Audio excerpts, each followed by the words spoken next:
রায়গঞ্জে বীরনগর স্পোর্টিং অ্যাসোসিয়েশনের পরিচালনায় অনুষ্ঠিত হলো বাৎসরিক ক্রীড়া এবং সাংস্কৃতিক অনুষ্ঠান দেবকুমার দত্ত স্মৃতি মাঠ ও মঞ্চ 2023।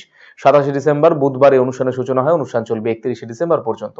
এদিনের অনুষ্ঠানে উপস্থিত ছিলেন সুনীল রঞ্জন সরকার, তুষার কান্তি রায়, ডক্টর ডিএন মজুমদার, সুদীপ বিশ্বাস, সমীর বসাক, বিদ্যুৎ রায় সহ অন্যান্যরা। মোট 22টি ইভেন্টে এদিন মাঠ পর্যায়ে খেলাধুলা অনুষ্ঠিত হয়। আগামী পর্যায়ে মঞ্চ পর্যায়ে রয়েছে সাংস্কৃতিক অনুষ্ঠান।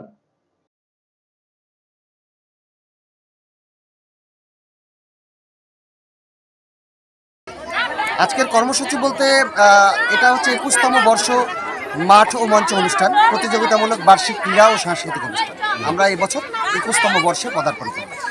আজকে থাকছে মাঠ পর্যায়ের সারাদিনব্যাপী ক্রীড়া প্রতিযোগিতা। 15 বছর বয়স পর্যন্ত ছোট ছোট কচি কাঁচা বালক বালিকাদের নিয়ে বিভিন্ন ধরনের ক্রীড়া প্রতিযোগিতা। কতগুলো ইভেন্টে আজকে খেলাধুলা হবে? আজকে মোট 22টি ইভেন্টে খেলাধুলা হচ্ছে। তার মধ্যে দুই একটা ইভেন্ট যদি বলেন। তার মধ্যে যেমন আছে 50 মিটার দৌড়, আলু দৌড়, স্মৃতিশক্তি দৌড়, সহদৌড়, অঙ্ক কষা দৌড়, হাড়ি ভাঙা প্রতিযোগিতা, ছোট বক্সে পেনাল্টি শট এবং উইকেটে বল নিক্ষেপ সহ বিভিন্ন ধরনের খেলা। আমাদের এই স্পোর্টস মাঠ পর্যায়ে আজ সারাদিনব্যাপী ক্রীড়া প্রতিযোগিতা থাকছে।